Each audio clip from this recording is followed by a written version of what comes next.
Hello students.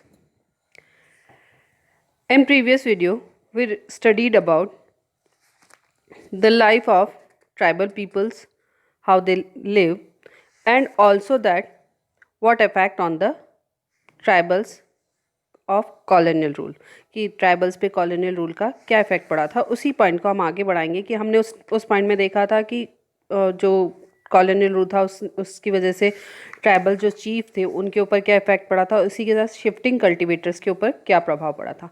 अब देखेंगे कि कॉलोनियल रूल का forest law and there impact, उन्होंने जो फॉरेस्ट लॉ बनाए थे, कानून बनाए थे, उनका उन पे क्या इफेक्ट पड़ा था।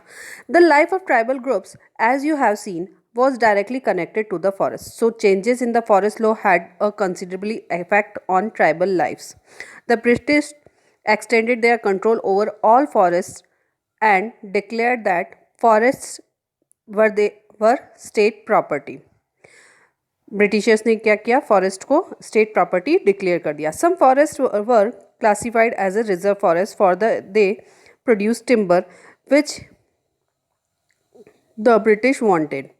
कुछ एरिया को उन्होंने रिजर्व फॉरेस्ट के रूप में डिक्लेयर कर दिया जहाँ पर अच्छा टिम्बर मिलता था, मतलब जो लकड़ियाँ अच्छी होती थी जिनको वो यूज़ करते थे.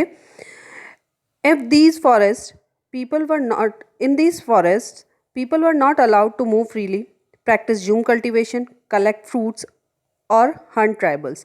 इन जो रिजर्व फॉरेस्ट उन्होंने डिक्लेयर किया था यहाँ पर जूम कल्टीवेशन करना, फ्रीली मूवमेंट करना, हंटिंग करना, गैदरिंग करना, मतलब प्रोड्यूस इकट्ठा करना, इन सब के लिए उनको मना कर दिया गया.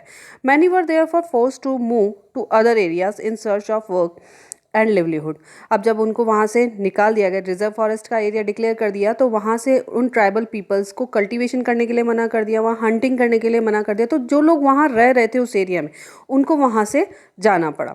अब वो जहाँ वहाँ से जाना पड़ा तो काम की तलाश में, अपने जीवन यापन की तलाश में वो वहाँ से जाने लगे. But once the British stop the tribal people from lived inside forest they faced a problem. अब जब उन्होंने देखा, क्योंकि उन्होंने शहरों पे, ब्रिटिशर्स ने एक तरीके से कह सकते हैं बहुत चालाक पर्सन थे वो लोग, उन्होंने शहरों पे कब्जा किया, शहरों के बाद गाँवों पे कब्जा किया, गाँवों के बाद उन्होंने जंगलों में भी अपना कब्जा करना शुरू कर दिया. पर जब उन्होंने इस तरह का कानून बनाया कि उन्होंने रिजर्व फॉरेस्ट बना दिया, स्टेट प्रॉपर्टी बना दी, तो उस रिजर्व फॉरेस्ट से जब उन्होंने ट्राइबल पीपल्स को निकाल दिया तो अब उनके सामने एक प्रॉब्लम आ गई कि अब वो लेबर्स कहाँ से लेके आए, क्योंकि उनको ट्राइबल्स के रूप में एक अच्छे लेबर, सस्ते लेबर मिल जाते थे. तो they faced a problem. From where would the forest department get its labour to cut trees for railway sleepers and the transport logs. अब उनके सामने क्या प्रॉब्लम आ गई कि वो लेबर्स कहाँ से लाए ट्रीज काटने के लिए, स्लीपर्स बनाने के लिए, जो और ट्रांसपोर्ट लॉग्स बनाने के लिए. Colonial officials came up with the solution. अब उन्होंने ऑफिशियल्स ने, ब्रिटिशर्स ने क्या सोल्यूशन निकाला. They decided that they would give Zoom cultivators small patches of land in the forest and allow them to cultivate these on the condition that those who lived in the villages would have to provide labor to the forest department and look after the forest. अब उन्होंने उनको zoom cultivators को क्या कहा कि आप cultivation कर सकते हो, स्मॉल लैंड भी उनको दे दी. कहाँ? रिजर्व एरियाज़ के पास में. अब उस रिजर्व एरिया के पास में उनको लैंड देने के साथ में उनके साथ कंडीशन क्या रख दी कि जब फॉरेस्ट डिपार्टमेंट को लेबर की ज़रूरत होगी तब आप अपनी वहाँ पर मजदूरी करोगे, साथ ही फॉरेस्ट का ध्यान भी आप रखोगे. तो इसके रूप में उनको क्या मिल गई, सस्ती लेबर भी मिल गई, उनका काम भी हो गया, और वो जो ट्राइबल पीपल्स थे वो तो बहुत भोले भाले थे, तो उन्होंने सोचा वाह मज़ा आ गया यार, हमको काम करने की जगह भी मिल गई. So in many regions, the forest department established forest villages to ensure a regular supply of cheap labor. इसलिए फॉरेस्ट डिपार्टमेंट ने क्या किया, ब्रिटिशर्स के फॉरेस्ट विलेजेस इस्टेब्लिश कर दी. फॉरेस्ट विलेजेस का मतलब कि जहाँ पर लोगों को जूम कल्टीवेशन करने की परमिशन मिलती, तो वहीं पर जो वो लोग रहने लगे तो वो फॉरेस्ट विलेजेस के रूप में जाने लगे. Many tribal group react against the colonial forest rule.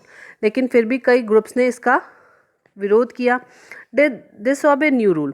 उन्होंने नए कानून को डिसऑबे करना शुरू कर दिया. Continued with the practice that were declared illegal. वो सब काम करने लगे जो ब्रिटिशर्स ने इलीगल डिक्लेयर कर दिया, तो वो सब काम वो करने लगे। And at times rose the open rebellion, और इसी टाइम विद्रोह शुरू हो गया। Such was the revolt of सोनगामा in 1906 in Assam and the forest satyagraha of the 1930s in the central provinces. The problem with the trade, अब हमने देखा कि चीफ्स को प्रॉब्लम होने लगी, ट्राइबल्स के, जूम कल्टीवेटर्स को प्रॉब्लम होने लगी, इसके साथ ही कल्टीवेटर्स के साथ में फॉरेस्ट में रहने वाले सभी ट्राइबल ग्रुप्स को प्रॉब्लम होने लगी। अब उनको प्रॉब्लम और किससे होने लगी? ट्रेड के साथ में। अब देखिए इस ट्रेड में क्या हो गया कि मनी लेंडर्स और ट्रेडर्स जो थे वो ज़्यादातर वहाँ पर आने लगे, ट्राइबल ग्रुप्स के पास में आने लगे। शुरुआत में भोले भाले ट्राइबल्स ये समझ नहीं पा रहे थे कि वो क्यों आ रहे हैं, क्या कारण है इनका बार बार आने का। लेकिन धीरे धीरे उनको बाद में पता चला कि ये ट्रेडर्स और मनी लेंडर्स उनको पैसा भी दे रहे थे, लोन्स भी दे रहे थे, और फॉरेस्ट प्रोड्यूस भी उनसे परचेज कर रहे थे, और उनको काम भी दे रहे थे, वेजेस भी दे रहे थे। During the 19th century, tribal groups found that the traders and money lenders were coming into the forests more often, wanting to buy forest produce, offering cash loans, and asking them to work for wages. In 18th century, Indian silk was, अब ऐसा क्यों हो रहा था, तो इसको एक example से देखेंगे कि सिल्क प्रोड्यूसर जो थे, जो in 18th century, Indian silk was in demand in European market. The fine quality of Indian silk was highly valued and export from the India increased rapidly. As the market expanded, East India Company officials tried to encourage silk production to meet the growing demand. वो क्या चाहते थे Britishers? Silk production ज़्यादा से ज़्यादा बढ़े। तो इसके लिए वो Hazaribagh in present day Jharkhand was an area where the Santhal reared cocoons, silk बनाने के लिए कोकून्स को वो पालते थे। The traders dealing in the silk sent in their agents who gave loans to the tribal people and collected the cocoons. जो money lenders उनको loan देते थे वो उनके एजेंट्स वहाँ जाते थे, कोकून जो प्रोड्यूस रेयर करते थे उन ट्राइबल पीपल्स के पास वो जाते थे उनके एजेंट्स, और वहाँ से उन कोकून कलेक्ट करते थे। The growers were paid ₹3 to ₹4 for 1,000 cocoons. 1,000 cocoons को 3 से 4 रुपये ही दिए जाते थे। यहाँ हम देखेंगे किस तरह से ट्रेडर्स उनको लूटते थे, मनी लेंडर्स उनको लूटते थे। मतलब जहाँ वो 3 से 4 रुपये दे रहे हैं और उसी चीज़ को वो एक्सपोर्ट करने पर 5 गुना ज़्यादा कीमत पे वो उसको बेचते थे। तो मेहनत उनकी, और पहले भी हमने जाना कि उनको लोन्स जो दिए जाते थे, हमने पढ़ा था कि लोन जो दिए जाते थे वो हाई इंटरेस्ट रेट पे दिए जाते थे, ताकि जिससे वो उनको चुका ही नहीं पाते थे और वो गरीब और गरीब होते जाते थे। तो यहाँ पर भी ऐसा ही हुआ कि ट्राइबल पीपल को लोन दिया जाता था और उनके जो कोकून थे उनको रेट क्या मिलती थी? 3 to 4 for 1,000 cocoon. These were then exported is Bordans and Gaya is the place where they were sold at 5 times the price. The middlemen, और जो एजेंट होते थे या फिर यूँ कहें मनी लेंडर्स जो होते थे या ट्रेडर्स जो होते थे, middleman, so called because they arrange deals between the exporter and the silk grower, क्योंकि वो एक्सपोर्टर जो माल बाहर भेजते थे उनके और सिल्क ग्रोअर के बीच में एजेंट का काम करते थे, इसलिए उनको मिडलमैन कहा जाता था। मेड ह्यूज प्रॉफिट, और उनको बहुत सारा प्रॉफिट होता था। The silk grower earn very little understandably, many tribal groups saw the market and the traders as their main enemy, और धीरे धीरे ट्राइबल पीपल्स उनको क्या अपना दुश्मन समझने लगे। सर्च फॉर द वर्क, अब जब हमने उसमें देखा कि फॉरेस्ट लॉ बना दिया उन्होंने, रिजर्व फॉरेस्ट बना दिया और वहाँ पर से लोगों को अपनी जगह छोड़कर जाना पड़ा, तो वो काम की तलाश में, इससे पहले भी हमने पढ़ा कि जब फॉरेस्ट में प्रोडक्शन कम हो जाता था, प्रोड्यूस कम हो जाता था, वो कुछ समय के लिए काम करने जाते थे। तो वो काम की तलाश में जब जाने लगे, the plight of the tribals who had to go far away from their homes in search of work was even worse. जो लोग काम की तलाश में अपने घर को छोड़कर बाहर जाते थे उनकी दुर्दशा बहुत ही बुरी थी। वहाँ रह रहे थे उनकी स्थिति भी कोई अच्छी नहीं थी, लेकिन जो बाहर जाकर काम ढूंढ रहे थे उनकी स्थिति उनसे भी ज़्यादा बुरी थी। From the late 19th century tea plantation started coming up and the mining become a important industry. Tea plantation और माइनिंग का काम शुरू हो गया। Tribals were recruited in large numbers to work the tea plantation of Assam and the coal mines of Jharkhand. Tribals को वहाँ पर appoint किया जाने लगा, उनको वहाँ पर नौकरी दी जाने लगी। दे वर रिक्रूटेड थ्रू द कॉन्ट्रैक्टर उनको रिक्रूट करता था, मतलब कह सकते हैं एजेंट वहाँ आते थे और उनको जो वहाँ पर काम की तलाश में जाते थे उनको काम के लिए हायर कर लेते थे। पर उनको क्या दी जाती थी, बहुत ही कम वेजेस दी जाती थी and prevented them from returning home. और इसके साथ ही जब कोई मज़दूर बहुत ज़्यादा परेशान हो जाता था कि भाई मुझे इस कम मजदूरी में काम नहीं करना, मैं अपने घर जाना चाहता हूँ, तो भी वो उनको घर भी नहीं जाने देते थे। तो इस तरीके से सब तरफ से ट्राइबल्स का जो था, ट्राइबल जो है ऑप्रेसिव हो रहे थे या फिर दमन हो रहा था उनका, सब तरफ से उनको लूटा जा रहा था। तो ब्रिटिशर्स तो वैसे भी जब भी आए थे, जहाँ से भी इन्होंने बिजनेस, जब से भी बिजनेस करना शुरू किया, उसके बाद उन्होंने अपना साम्राज्य स्थापित किया, वह टोटल टाइम उन्होंने पीपल्स को सिर्फ लूटा, अपनी मतलब की चीज़ देखी, अपने प्रॉफिट की चीज़ देखी। तो यहाँ पे भी वो वही काम कर रहे थे। अब a closer look through the 19th and 20th century, tribal groups in different part of the country rebelled against the changes in law. जो ट्राइबल पीपल थे उन्होंने इसके खिलाफ आंदोलन कर दिया। किसके खिलाफ? कि जो रेस्ट्रिक्शन उनकी प्रैक्टिस पे लगाए थे, नए टैक्सेस जो उन्होंने लगाए थे, ट्रेडर्स और मनी लेंडर्स का जो एक्सप्लॉयटेशन था, उत्पीड़न था, उन सब के खिलाफ उन्होंने रिवॉल्ट शुरू कर दिया। The calls rebelled in the 1831, उनमें से कुछ ये हैं, जैसे कोल्स का रिबेलेशन हुआ 31-32 में, Santhals revolt in 1855, Bastar rebellion in central India broke out in 1910 and the Warli revolt in Maharashtra 1940। और इसी में से बिरसा मूवमेंट भी था। बिरसा, जिसके बारे में हमने स्टार्टिंग में पढ़ा था, जिसने अपने आप को कहा था कि मैं गॉड के द्वारा अपॉइंटेड हूँ और आप लोगों की समस्याएं सुलझाने आया हूँ, जिसको लोग भगवान मानते थे, उसकी बात मानते थे, हमने स्टार्टिंग में पढ़ा था ना, उसी ने कुछ एक मूवमेंट शुरू किया था जिसके बारे में हम पढ़ रहे हैं, Birsa Munda. Birsa was born in the mid 1870s. The son of poor father, he grew up around the forest and Bordaram, raising sheep, playing the flute, and dancing in the local akhada. Forced by poverty, his father had to move from place to place, looking for work. उसके पिताजी को गरीबी के कारण जगह जगह काम की तलाश में जाना पड़ता था। As an adolescent, Birsa heard tales of Munda's uprising of the past and saw the Sardars मतलब सरदार, leaders of the community urging the people to revolt. अपनी अपराइजिंग के साथ ही अपने एडोलसेंट में, मतलब अपनी किशोरावस्था में ही उन्होंने कई बार सरदारों के मुंह से सुना था कि हमें इनके खिलाफ रिवॉल्ट करना चाहिए, अपनी स्थिति को वापस लाने के लिए, अपनी जो पुरानी स्थिति है उसको पाने के लिए हमें इनके खिलाफ रिवॉल्ट करना है। They talk of a golden age when the Mundas had been free of the oppression of Dikus and said there would be a time when a asserted right of the community would be restored. वो golden age की बात करने लगे थे, वो चाहते थे कि उनका जो पैतृक राइट है, जो अधिकार है, वो उनको वापस से मिलना चाहिए। They saw themselves as a descendants of the original settlers of the region, वो खुद को वहाँ का ओरिजिनल सेटलर्स मानते थे। Fighting for their land, reminding people of the need to win back their kingdom, वो उस ज़मीन का अपने आप को मालिक मानते थे और वो चाहते थे कि वो ज़मीन उनको वापस से मिल जाए। Birsa went to local missionary school and listened to the sermons of missionaries. वो लोकल मिशनरी स्कूल में भी गए, वहाँ पर उन्होंने मिशनरीज के उपदेश सुने जो कि उनको कह रहे थे कि it was possible for the Mundas to attend the kingdom of heaven and regain their lost rights. वो कह रहे थे कि आप अपना अधिकार वापस से प्राप्त कर सकते हो।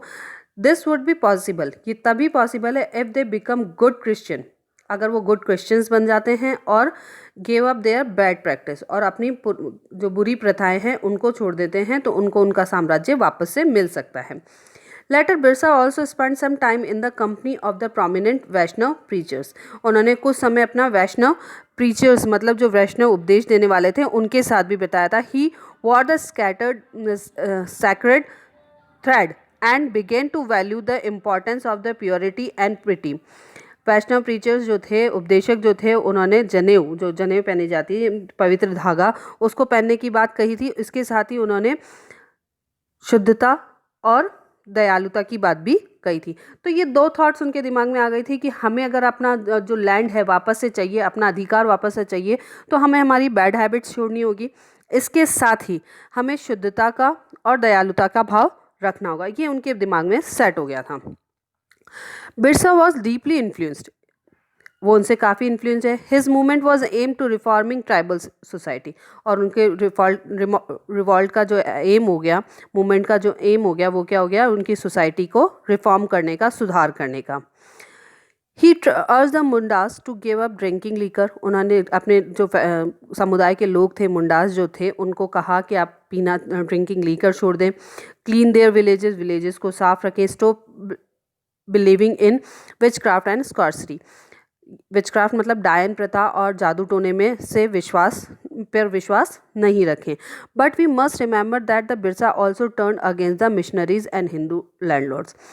ये भी देखने वाली बात है कि मिशनरीज और लैंडलॉर्ड्स, हिंदू लैंडलॉर्ड्स जो थे, उनके खिलाफ भी हो गए थे, क्योंकि he saw them as a outside force that were ruining the Mundas way of life, क्योंकि वो उनको इस दिशा में देखने भी लगे थे कि यही वो लोग हैं जिन्होंने उनको अपनी जो ओरिजिनल लाइफ है वहाँ से वो उनको हटा रहे थे। इन 1895 Birsa urged his followers to recover their glories past. He talked of the golden age in the past, असतयुग। वो उनको गोल्डन एज के बारे में बताने लगे, जो कि सतयुग था। When the Mundas lived a good life, जब मुंडाज गुड लाइफ जीते थे। Constructed embankments, tap natural spring, planted trees and orchards. वो तब की बात करें जब लोग अपने एरिया में अच्छे से रहते थे, अपने हिसाब से जीते थे, झरनों को अपने हिसाब से सेट करके अपने जीवन को जीते थे। ट्रीज प्लांट करते थे, ऑर्कार्ड्स बनाते थे, कल्टीवेशन प्रैक्टिस करते थे और अपनी ज़िंदगी जीते थे। वो उन चीज़ों के बारे में बताने लगे थे उनको। And they did not kill their brethren and relatives, वो चाहते थे कि वो अपने समुदाय के लोगों को या फिर अपने रिलेटिव्स को नहीं मारे। दे लिव्ड ऑनेस्टली, और वो ऑनेस्टली जिए। Birsa also wanted people once again work on their land, वो चाहते थे कि लोग अपने लैंड पे फिर से काम करने लगे। Settle down and cultivate there fields. What worried British official most was the political aim of the Birsa movement. For it wanted to drive out missionaries, moneylenders, Hindu landlords, and the government, and set up the Munda Raj with the Birsa at its head. Officials जो थे, British official, वो इससे थोड़े से डर गए थे, क्योंकि उनका जो पॉलिटिकल एम जो था वो मिशनरीज़ को, मनी लैंडर्स को, हिंदू लैंडलॉर्ड्स को, इन सबको हटाने का था और साथ ही मुंडा राज स्टैब्लिश करने का था। The land policies of the British were destroying their traditional land system. Hindu landlords and money lenders were taking over their land, and missionaries were criticizing their traditional culture. उनका जो विरोध का कारण था कि वो ये था कि उनकी जो लैंड पॉलिसीज़ थी जिस ब्रिटिशर्स की, उन्होंने उनकी ट्रेडिशनल लैंड सिस्टम को ख़त्म कर दिया था। हिंदू लैंडलॉर्ड जो थे या फिर मनी लैंडर्स जो थे, उनसे उनकी लैंड ले ली थी।